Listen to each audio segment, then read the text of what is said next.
Me not being terribly loyal to where I live, but I like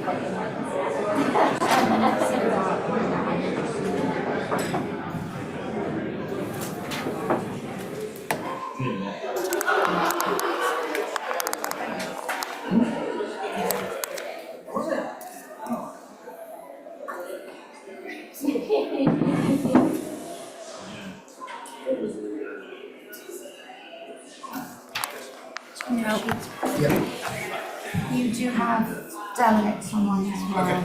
So would you like me to communicate with them that you're not joining the director session, or would you like to speak to them directly? You can just say that to me. Is that all right with you? I'll leave it to you. This is actually recording now, so if it faces you, it's going to record you, and if it faces out, it's going to record the room. So Okay, and it won't be seeing the screen share, right? They should be able to do that. Because that would mean I have to join the Zoom meeting. Okay. Can you? I can see the meeting ID. Yes, absolutely. It should be up here as well. And then is there a password? It was kind of to me yesterday, but it wasn't Gotcha.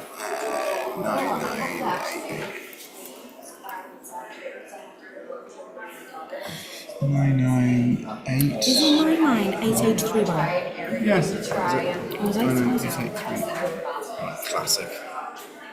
Hold on, let me try again. Oh, meeting ID. Yeah, it's. Oh, that's weird. Oh, I was looking at that one. Oh, let's try this one. 865 4487 87, yeah. 6124. 624. It's 99883. Yes. Try this. Luke. I'm actually Recording in progress. Do we have to unmute something? Yes, sir.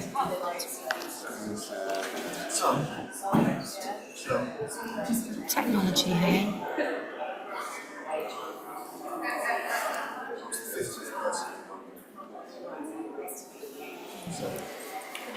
Because you're plugged in with your computer, the audio isn't quite as clever. It'll be via the computer.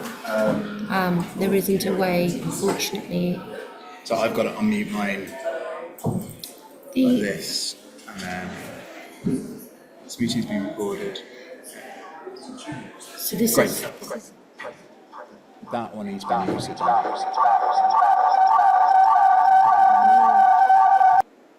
Unmute just a second.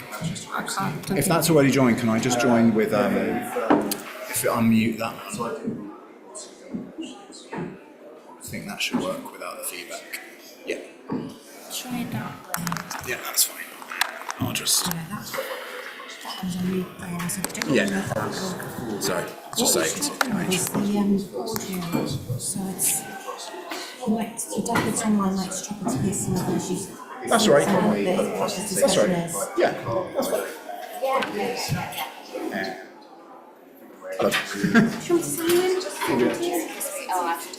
Yeah, we can put one more in here actually. Yeah.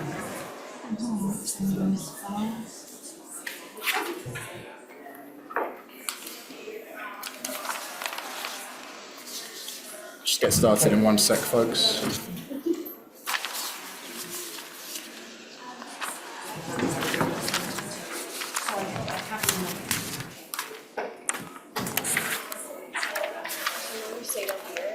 Yeah. That's great. We were scared we wouldn't have anyone, so this is really good.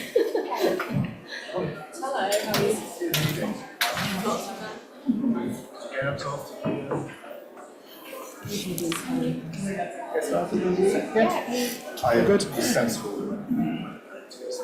Hi folks online, just so you know, we are about to start. This was intended and is intended as like a workshop kind of session. So there'll be some talking at the top of the room for the first maybe 30 minutes, but then we'll be moving pretty swiftly into like group kind of workshop style discussion. We'll try to make sure that you can kind of get as much insights from folks as possible, but it might be a little bit suboptimal after the first half an hour to kind of hear what people are saying and responding to, and that's with apologies, but we're happy to share some insights that we've gotten from the session afterwards with you. Hi everyone. Just talking to myself on my computer. What else do we do all day? I almost forgot you were here. So I'm Adam, this is Rachel. We're both from Meta. We wanted to talk to you today about some of our work, I think building on some of the industry sessions you may have already attended in terms of looking at people-centered experiences, thinking about people's needs as they're using digital services at scale, thinking about verification and also forms of parental approval and intervention. What we're going to do today is, if this lets me change my slide, we'll do kind of brief 5 minutes introduction, then I'll take you through some of our research and consultation insights in this space, and then we'll go through some collaborative activities together. So we're envisaging that you'll work with your buddy as a pair through a few rounds of not hopefully too difficult discussion. We're coming here with a spirit of openness. We've got a lot to learn as like big tech and industry, I think, and we just really benefit from open discourse. I see friends in the room who we've already done some of this work with in different jurisdictions. So this is intended to kind of frame up, I think, broadly kind of global perspectives, but also European specific perspectives that we've heard on the ground, and also put the kind of onus back on ourselves as practitioners in different ways, in different disciplines and different backgrounds, to think about like what are people's needs, how do we meet them, what might the future of the space of age verification and kind of broadly parental approval as we might envisage it go. And then we'll have some kind of more reflective discussion towards the end. Hopefully it'll be interesting enough and fun, coming from a spirit of kind of humbleness as well, that like that what you're about to hear in terms of the insights that we've gotten are probably somewhat commonsensical to you as like deep experts, but also that we're trying to like return the conversation back to usability, accessibility, balancing equities around privacy and safety considerations. Over to Rachel for the intro. Yeah, and I won't take up too much time at all, but yeah, I'm Rachel and I work very closely with Adam, and my role at Meta is I work on the public policy team, but the focus is privacy, and in particular youth privacy. So my role is kind of the intermediary, if you like, between external and internal. I do a lot of work listening to what's happening on the ground and translating that to your product teams and vice versa. So iterating and communicating what our approach in Meta and how we have come to where we are and what we continue to do with external audiences. Before I joined Meta, I've had quite a diverse background working for the ICO for a long time and then in consultancy. So I've kind of seen it from all angles. And what especially coming to Meta, what I appreciate is it's such a complex area with things that I didn't even think about before I joined Meta. And so, which is why discussions like this are so important, that we continue to absorb all the learning. And not to steal too much thunder from my presentation later, Adam, so you'll get a little bit of a taster, so apologies, you might have to listen to this a little bit later as well. Do you want to flick on? But as this room is well aware, and we've spoke at length about this week already, is when it comes to this issue, there is like a number of different factors that need to be weighed against each other. And Anna Morgan earlier this week did a brilliant presentation on the UNCRC itself and the fact that children have a wide range of rights under that, and it can look very, very different across different cultures as well. So we're balancing this against the need to protect them from serious harm as well, and also the role of the parent and all of that, because they do have duties under the UNCRC. And not only that, you then introduce the concept of best interests and actually figuring out what that means in practice. And for companies like us, it requires us to make a dynamic assessment of what that means in very, very specific circumstances. So there's all these different factors to be balanced against each other simultaneously. And so our approach and how how we think about this, and it's something that we continue to iterate on. But we've got essentially 3 guiding principles that helps us. One is, first of all, about responsibly empowering young people.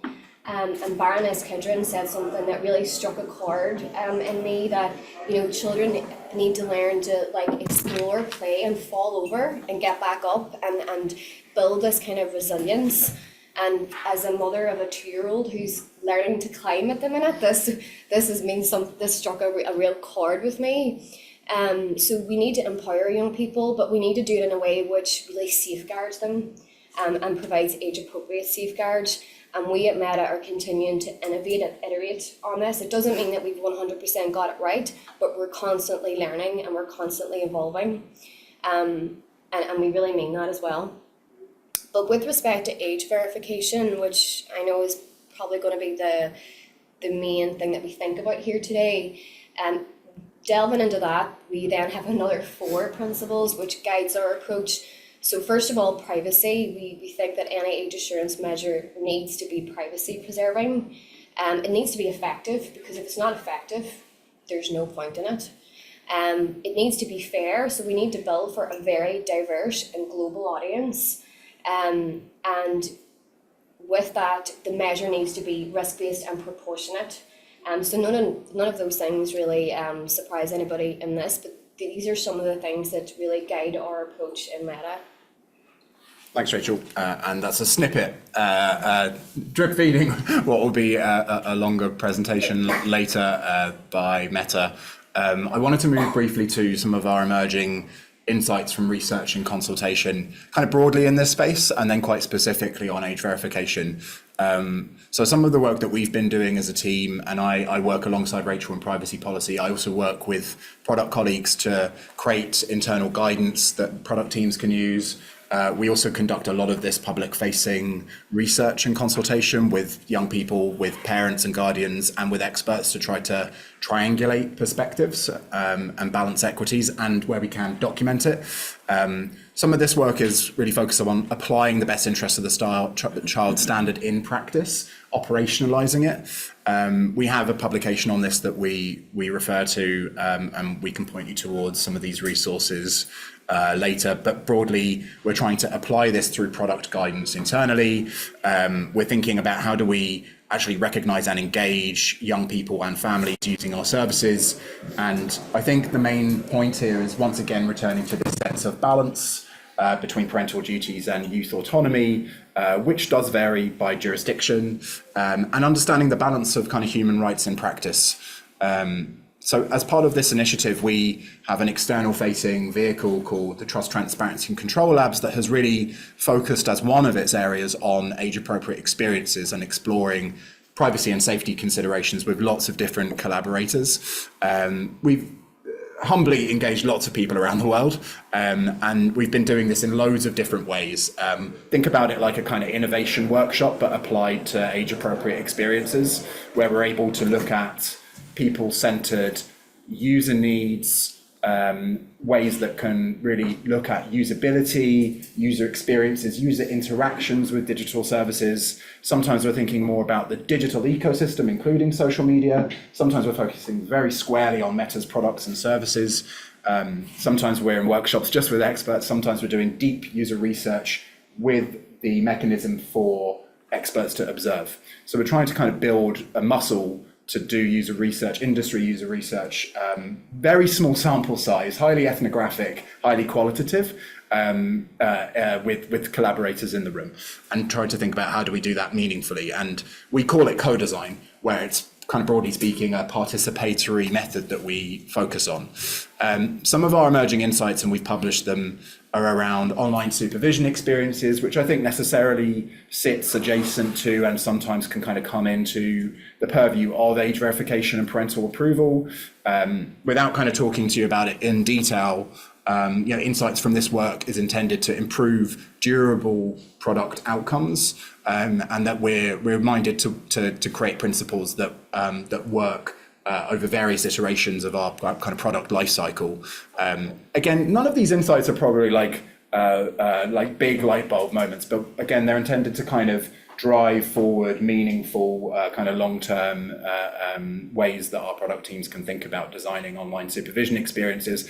And I think that the connection here with some of the work in age verification is salient. We're thinking about how we're building mutual trust and transparency within family settings, even in areas that seemingly, and I know many of you might contend with me on this, seemingly haven't really come under like huge amount of interest from a like design innovation point of view, certainly at the level of user experiences. I know many of you are innovators in the space, but we tend to think very linearly around user experiences and content strategy. And I think that's part of the role of industry that we can play here, is thinking about kind of transparency in practice, control in practice, how are we designing for diverse family dynamics, and thinking about teen and parent-centered education, particularly on future emerging technologies. But as we know from, I think, everyone's point of view, parents and teens are not in the same place. We have to demystify technologies in family settings, and this is probably something that will come up in the rest of my brief overview of our research insights. Parents don't have time. They're fatigued. They already have so many competing demands in the online world as well as the offline world and the real world. So how do we think about defaults? How do we think about agency and autonomy and interventions?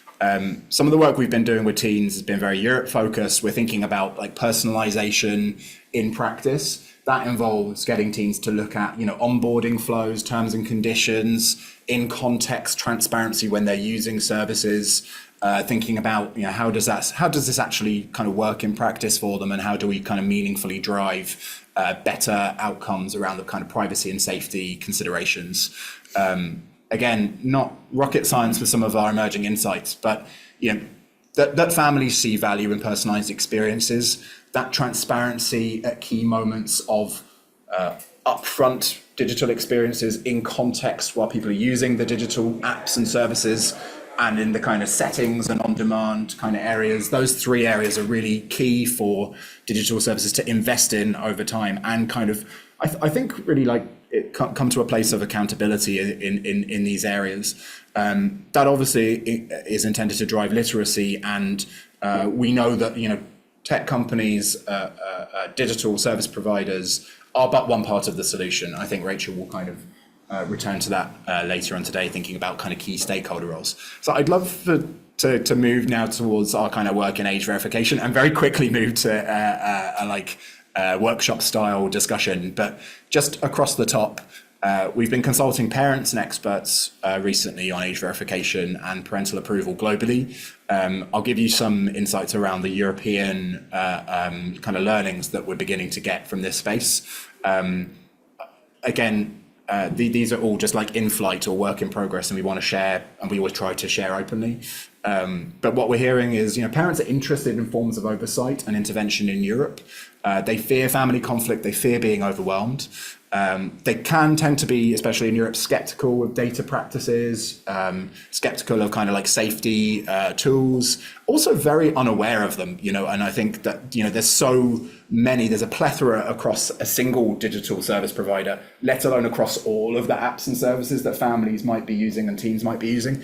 They just don't know how to and where to access them. And there's not equity in terms of where these places are. We don't have standards, and we're very far away, I think, from standards. And we probably wouldn't want to have kind of unified standards around, where people finding controls, accessibility. But we do need to drive towards better holistic solutions in that space. Thinking about two-way experiences that can really foster, especially in the European space, open mutual conversation, like I said before. I think some of the stuff that we're interested in is the future of this space. Like, where do ecosystem roles and responsibilities dovetail with app level responsibilities, and of course, broader kind of government and policy developments as part of multi-layered, multi-level solutions. So we're really interested in kind of bringing people together, including industry partners where applicable, to kind of think that through. And I think this is a great moment for us today to learn more about your initial thoughts in that space.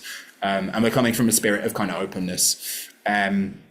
We hear from parents that we've consulted so far, again, very small sample size, that they tend to be circumspect about forms of digital ID or government ID hard identifiers, but generally kind of go figure, right? That like oh, I see how this is the most applicable form in many ways for me as a method, or for my child as a method to kind of access digital services. That obviously just means that there's less awareness and maybe a little bit more circumspection around like face scanning tools, not that they think they're less effective. And of course, there's other methods, and I'm sure that you can bring more than this to the table. But just that we're trying to like prompt parents, use visual stimuli, think about like these usability kind of processes in practice. I think maybe the key point that we've been hearing as a policy team is that parents, and again, go figure, they care more about like permissions to access and how age-appropriate experiences follow from that. So it's a kind of like not a one and done kind of feeling, but just a kind of sense of like, okay, well that mechanism or that intervention has it covered. And now I presume that the platform is providing some form of age-appropriate experiences for my young person as they go through ages and stages, and we're trying to think about that in practice. Is that me? Or is that someone else? Don't know. We'll find out. So basically, parents and their mental models are more around like permissions to access services or verification to access services compared to consent as a kind of data protection mechanism under GDPR in Europe, for instance, around data processing and use. Parents don't know the difference. Why would we expect the general populace, just because GDPR is a term that most people have a broad understanding of, why do we expect families to have an understanding of that in practice? And that basically there's a need for more support from government and digital service providers as we develop. Not so sure where that's coming from, but it's quite annoying. Is it me? Maybe it is. It is me. It's under here. Adam. Rachel says that a lot. So I won't be belaboring these points. I think we'll want to get to the discussion, but we do have like some below the fold kind of areas that we'd love to share with you in time around those insights. I think we're not like asking for like broad data sharing after this, but we are planning to kind of openly share these sorts of insights as we go along, and we can share with you the website links should you want to learn more about this space. But broadly, we're testing different solutions at different methods, at different levels. We're thinking about the different roles of different service providers, and we're thinking about, well, what does actually like age-appropriate experiences mean for families, and how do we help reassure, signpost to appropriate controls and information that feels just in time, sufficient, not overloading people, especially if they're accessing multiple apps. I think that's key. And there's obviously a bigger role there for government and digital service providers, amongst other players, to have here. And I think broadly, like our future-facing questions are just around, can we collaborate towards better implementation? Can we think about how we reduce cognitive burden or this sense of consent or approval or verification fatigue that might happen, that we've noticed in some of our research and consultation to date? How do we think about digital caregiving within this context? And I think also like, how do we consult and educate better? I think this space is probably under researched, if anything, in terms, I'm not kind of trying to claim that we're driving it, but I think we need more kind of qualitative information, more usability testing, and more thinking around kind of ecosystem directions. I'll stop there because I've already rambled on and my alarm's already told me that. Any questions at this point before we move more into kind of workshop mode? I think we're happy to hear questions. Do you just want to get discussing items? Yeah, fair enough. Okay, well, if you do have questions, do let us know. We're moving towards collaborative activities. You've got templates on your table, which are intended for you to share amongst your pair sitting next to you. So in small groups, we want you to kind of look at you've got a family persona there. So that's a kind of industry tool that basically is shorthand for a fictional family. Please ignore the illustration. They're just a kind of a shorthand. But what we're thinking about is, different family needs. You've got, each pair will have one of two persona sets. And in one case, the family is probably more conventionally nuclear, inverted commas, and the other family might be a little bit more modern single-parent family. We want you to have a look at that persona set. And then for the first exercise, you have a template here, which is looking broadly like this, one. So you've got kind of like 5 broad areas. So we want to start a little bit broader because we think that that's where we actually start the conversation with teens and parents. So I think it's useful for us as experts to take a step back.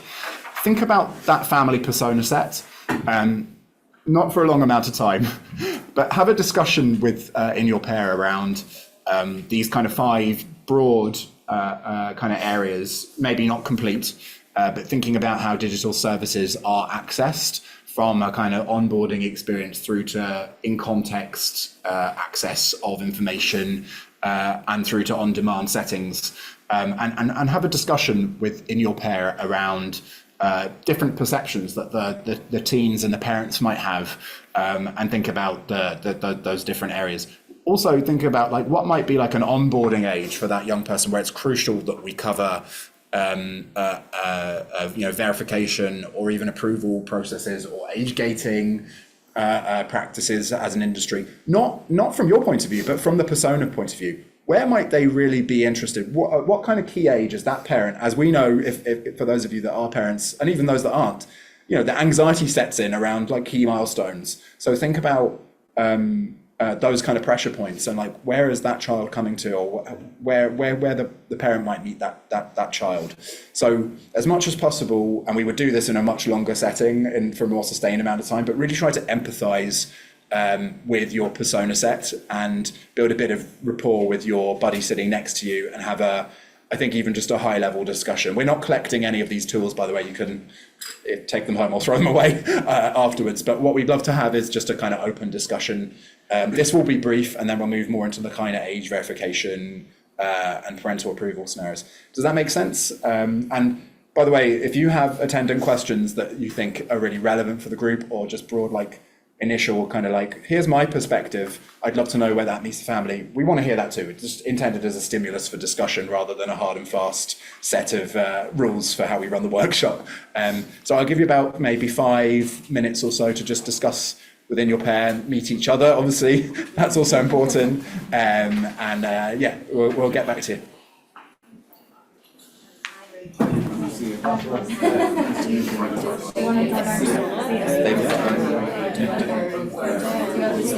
Oh yeah, so they're all set down.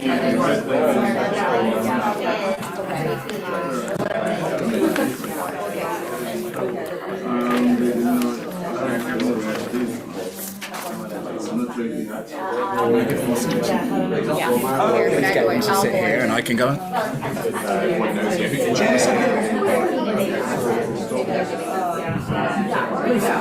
Come on down. Oh, you want to come up?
But then in that kind of family scenario, they're sharing devices, so is Tim and Leah going to then see what's already been allowed on Lewis's thing because they're interested in that? If they want to get more permission to see more stuff, but then the grandparents got no idea how to do it, or maybe they do, they might be very keen on it. But then you've also got the view of the kids' interest as well, so even though Lewis might be looking at stuff appropriate for the teens, if they're sharing devices, like my experience with niece and nephew who are younger at different ages, the younger one's not interested in the older person, the brother stuff, so she finds her own stuff on the shared devices. So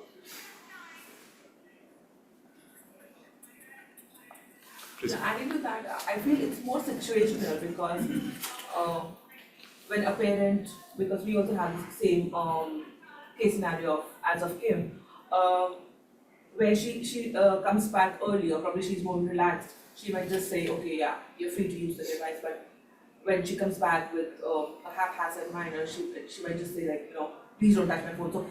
So that depends. It's more situational, I believe. Depends, especially with working parents. And also what Andrew mentioned, that educating parents over there is really essential because Instagram, for example, is more teen oriented application, and parent might be using Facebook, so there is no clear, there's no clarity between the two applications because they function very differently. So the parent might come from a mindset of what Facebook is about, and the teenager is talking about it, what Instagram is about. So drawing kind of a parallel over there, and of course, what is there like about notifying parents about what is coming new as a feature that could really help protect the child.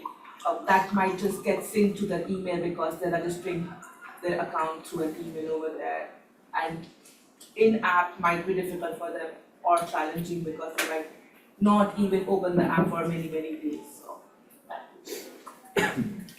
Another Thanks. thing I think I would note is that we see a lot of parents who don't necessarily respect the age limits that are set, and so they might be setting up an account for their 10-year-old to make it work.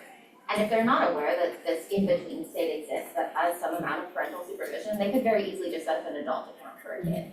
And then you might end up with your 8-year-old with less supervision than the 14-year-old who set up their own account might end up with, which is an interesting scenario, and there's not a good way to surface these features in the case that you're not telling us you're a kid.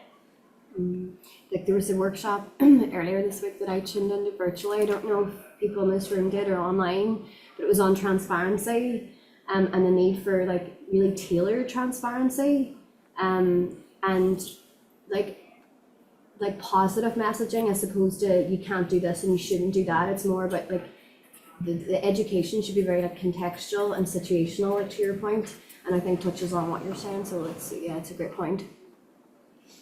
We talked a little bit about if there's a tablet that's shared across 3 kids, how do you manage that if 2 of them don't meet that 13-year-old requirement to join? And then also on age verification, it felt it seems quite strict specifically for a 13-year-old to have to then verify their age, which what ID do you have necessarily when you're 13?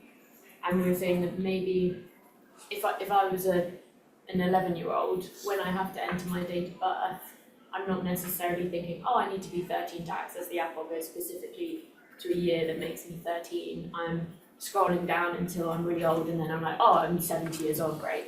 So then, maybe it would be more appropriate to have a broader mechanism to be able to, that's less strict, so that you put in your year, for example, or date of birth, and then you would have some assurance so that it's more like a selfie or something, so that you don't then miss those children that are scrolling down to a really old age and then not having to have any mechanism in place to verify that or to assure it in some capacity. And that's actually a question I have for the group later about how the use case is so important when it comes to age assurance, the need to actually verify age in terms of preventing access to inappropriate content versus understanding someone's age, to be able to know what default settings are most appropriate or how to tailor transparency, and I think that touches on what you're saying as well. Yeah, I just wanted to also bring to this notice when a parent is signing up a child's account, like, many parents do, they are curious to have an account to the kid. There is any provision that a child is creating an account for a child or not, a parent is creating an account for a child or not, because when you talk about verification over there, it's just the date of birth that it asks for, and that can just be a very false information that can be put in and not comply with the information that is correct. So what if we have a feature where when even if a parent is creating an account for an underage child who is not supposedly to have an account, we just have a tick mark that this is the child's account when signing up, so that it ensures that it's a child's account, and then the post that the content which is being uploaded, it's more specific to the child and does not get mixed with the adult's content.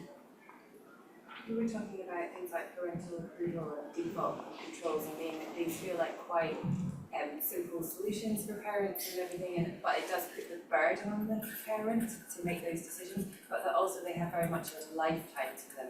So like in our case study, there's Helena who's 14 and she's got her own smartphone and she's allowed on social media, but they're having open conversations, and it feels like, by the time a child is going to high school, 12, 13, a lot of parents are probably going to ease up quite a lot on parental approval. I mean, it's very child specific and default and controls, but there's more trust associated given to that child.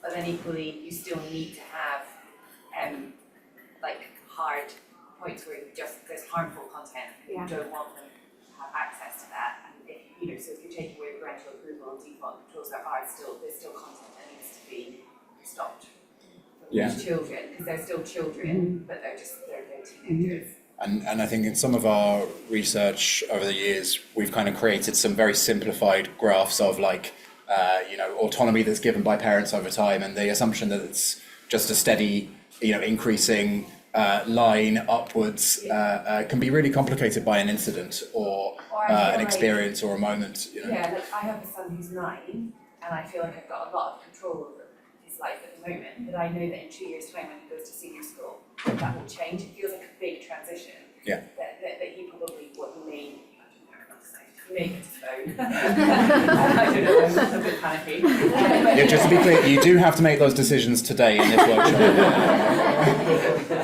But it feels like it isn't linear. Like I know that things will change quite dramatically when he makes that transition to high school, and I think that's the case for a lot of kids.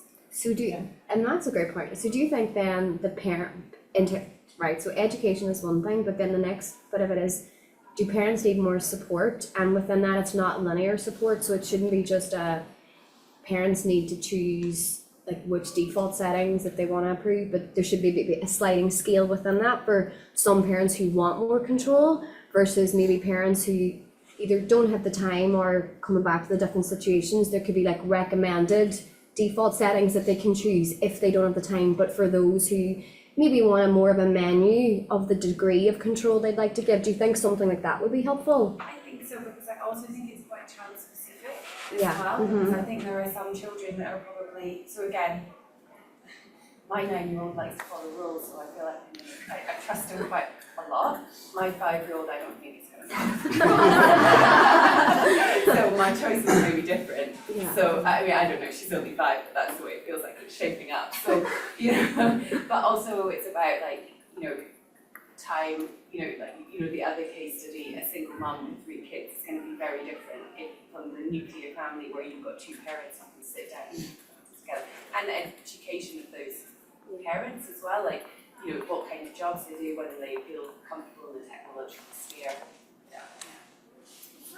From a platform perspective, like at society level, how are you going to know that this parent decided not to be very involved because they think it's in the best interest of the child, or because they don't care, or because that child doesn't have parents, or how are you seeing it from your side then to make that judgment?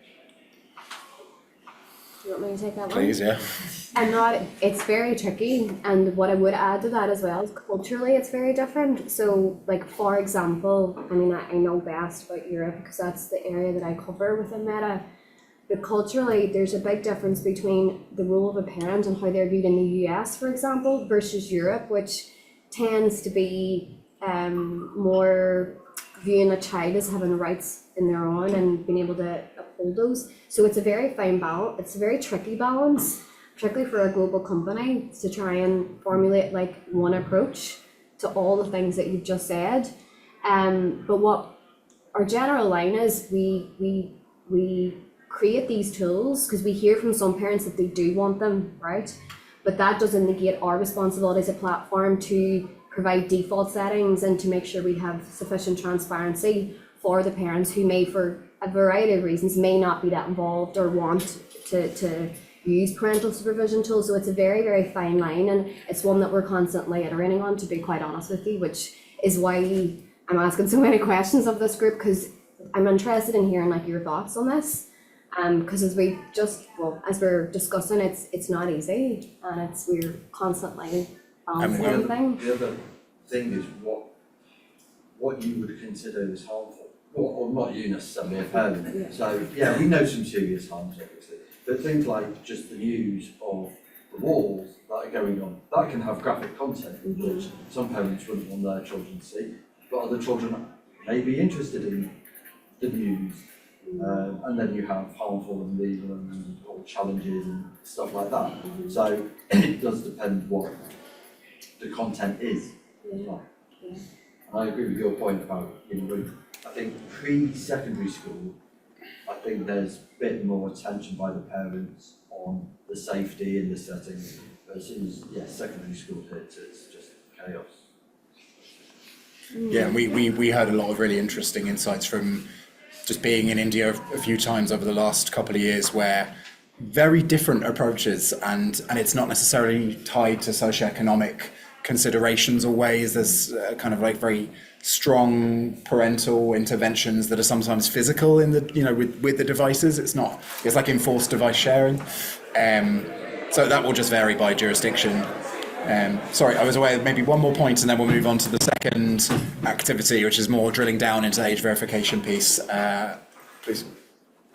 So it was actually a kind of building on the last point. So I think as well the ability for a parent to change their mind on these parental conditions as well. So I think at a certain age you might start to trust them and maybe take away some of those parental controls. But if that trust is then lost, whether they're bullying another child or whatever it might be, using social media in inappropriate ways, that they can then revoke those controls and perhaps take a little bit more of a control of a more like stringent control. Control the controls a little bit more.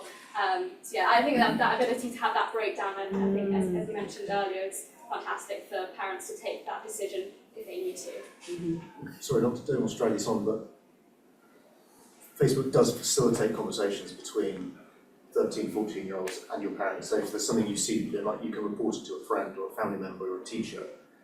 And I think that's an important element that you play as a social network rather than as a content provider, is actually, if I've seen something that gives me feelings of some variety as a teenager, that I can share that, can report it, might not breach community standards, I'm not going to report it. If I report it and my friend is punished, I'm going to get shit the next day at school. So at the moment it's a little bit like, well, you get an email. Like if there was something a bit more dashboardy, that might be a little bit more helpful to promote the conversation around safety between parents and kids. Yeah, that's really helpful. Thank you for that. Really appreciate the collaboration. The next step is to look at a couple of age verification and parental approval scenarios that we've given you. So basically, you're still thinking about your persona set, but this time around you've got one very familiar individual app level scenario each, which might be like a face characterization estimation tool, and the other is a method that is super familiar in terms of just a hard identifier, a government ID. Some of you have one and some of you have the other. And then equally you have is this the right one? Yeah, and then the other scenario that you'll have is more at the ecosystem level. So thinking about a future state where there might be device operating system in small letters app store, or even the role that telcos might play at the kind of level of like telecommunications ecosystem. I don't want you to take any of these scenarios, the future-facing ones, as like red for stuff that is like absolutely necessary that the industry develops. But I think we want to think about where is the future going, and how might you think about the range of cognitive or just even effort kind of areas that families have to deal with, and the potential for more kind of holistic solutions, not just necessarily, but also still including the app level. So you've got two scenarios there to look at, work through. You've got a little canvas there as well, which is just intended to guide your discussion, but it's very loose. We'd love to hear things about like implementation or equity or privacy or safety or technical considerations. And we want to talk about that for about 10 minutes, and then we'll come back for another group discussion before we move towards kind of closing reflections. Thanks so much.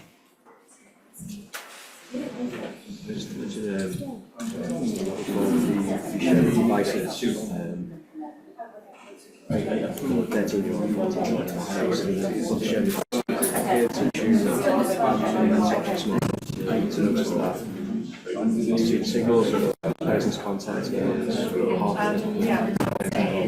example, also seeing that all this indicates towards that this device is actually supposed to be shared with all these devices. So if you then have like things like that, there's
for example. But what about like maybe lower risk settings, something like that may not be proportionate? Yeah, there's an issue there, which is you need to know my age, you don't need to know my name, you don't need to know my home address, but that's on my driving license. Mm-hmm. But that's the only piece of ID that I might have to be able to share. Although, not unless no 13 to 17-year-old or 16-year-olds have got that. But then you're bumping into social issues. I'm not known by my first name, I'm known by my middle name.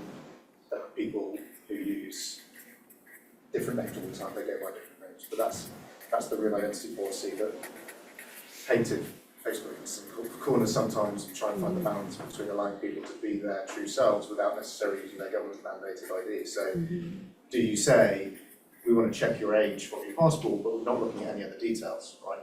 Is that, there's that. And for teens, asking them to upload a government ID is nonsense, because they haven't got one. Mostly, certainly in this country.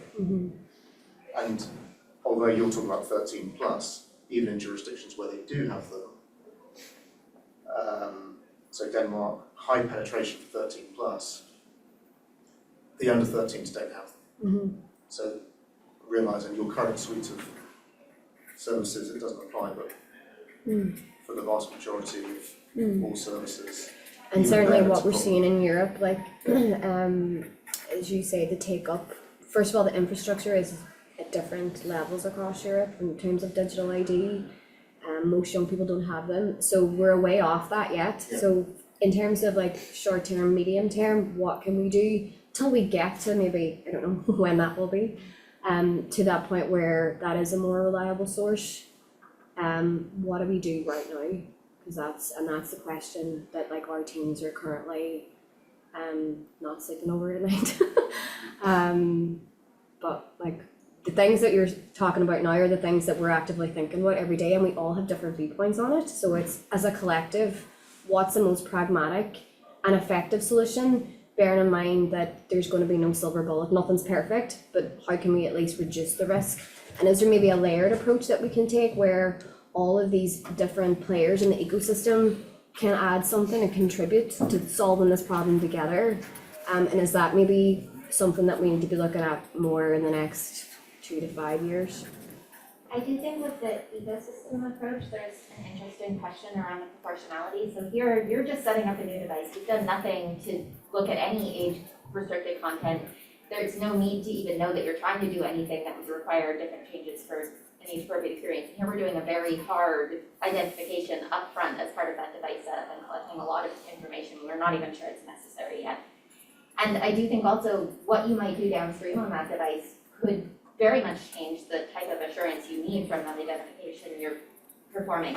For example, how confident we need to be in your age to let you download an app that has a little bit of cartoon violence versus how confident we might need to be in your age for, say, banking or for something like explicit content. I think there's a large variance there in terms of the assurance we need from the methods. And it's sort of tricky to know that until users really give us that signal that that's what they're trying to use that device for. Yeah. Is there a difference between device setup rather than platform setup? Because there is a difference obviously, but if you're only setting up a device and that is your age certificate or age assurance, then it doesn't necessarily mean you have to start doing it all through the platform. But if it's an individual platform that you're having to do it with, that's a different thing. So this comes a little bit back to the regulatory compliance things like I said at the Senate last year, comments made about trying to get devices to do this. The regulatory responsibility is on the service, it's on you, it's on the video game, it's on the game provider to provide a compliant service, and we can use the age-appropriate design code as a great example, or children's code. You need a decent age signal, but saying it should be at device level, at device setup, for me is a flawed concept. It just, for example, it might not be necessary, it might be disproportionate for the device level. And this is something we're looking at as well in terms of collect our it. own, in terms of Quest as an app store as well, yeah. And there's two multiple user scenarios which are worth bearing in mind. One is multiple users using the same device, one iPad shared at home. But the other is I use your services on 3 devices, on my phone, on my tablet, and on my computer. My kids play games on 5 different devices. Should a game trust the Apple ID, the Xbox ID, the PlayStation ID, which device level is it? And that creates what you're suggesting that it's device level actually creates more complexity for both the user and the service provider who needs to comply with the laws. There could be a scenario where the device, there is an on-device verified ID, but it shouldn't be by the operating system of Google or Apple necessarily. So you talk about an at-device setup, I think that's wrong. Could there be a third-party on-device verified ID that I can use across multiple services? Far more favourable. And I think you'll get a lot more traction with people at this conference with that. Also, the other issue to consider is many of your peer companies are fighting to unbundle the app stores of Google and Apple from their devices. Apple have already said, if you are not using the Apple Play Store, you are falling out of all of your parental controls, you're falling out of screen time, you will not be receiving the protections from the Apple ecosystem. So you're not going to get this ID, you'll save yourself 30% on things. So we're working to, a lot of tech is working to unbundle the Play Store and the App Store from the devices to provide consumers with a more competitive, more choice market. And actually, the app device setup from Apple and Google level is giving them more power and is anti-competitive. So again, I think it's a really curious position. I understand it's kind of kicking the can to someone else. And it's just to clarify as well that this is something that we're looking at internally, so it's not just about, there's some industry in the room as well. But I suppose where we're coming from this is that it's something that we're looking at. We're not saying, again, it's a perfect solution, but it could be an additional layer to this problem that I think at least we need to explore a bit more. Not saying that it's the solution, but it could be something that we all need to think about and maybe do more research into, as well as others, like we've seen the APD solution, the Spanish DPA, and various other regulators having brought proof of concepts as well. So it's about looking at each of these things and the merits of each, and maybe we're not there yet, but collectively, are there things across all of these things which will get us to maybe a better solution in the next, 2 to 5 years? We can live in hope. By the way, this is an example of some of the solutions we're testing. Whenever we're in a jurisdiction that has a proposal on the table, for instance in India around parental consent, and in Spain with their proposed kind of app level third-party potential solution, we want to test it. We want to hear from what families have to say, and we want to take those insights on board. But yeah, very appreciated. Yeah, thanks about mentioning the Spanish proposal. Yes, which when we are looking at that with internal teams, because there's merits in all of these things, but it's about getting, I think, the right way forward across all of it. And I know that the Spanish DPA is putting so much work into that, and it's a major focus area for them. So to be commended for their trailblazing approach, I think, in this space as well. You said there's not a silver bullet to solve the problem, but we should not create a bigger problem by scanning everybody national IDs. That's why I think the face estimation is good, because it's privacy preserving and aligns to, making sure that the solution is not, trustworthy. That it is trustworthy, and that people, feel comfortable sharing.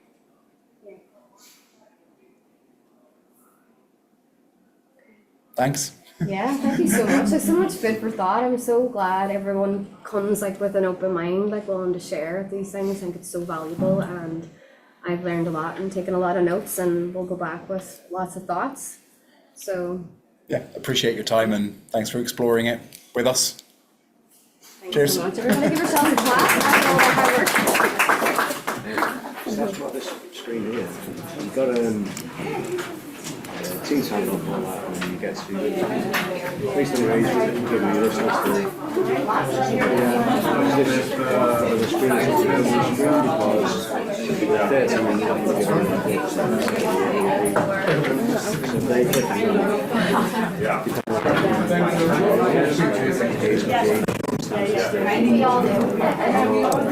minutes.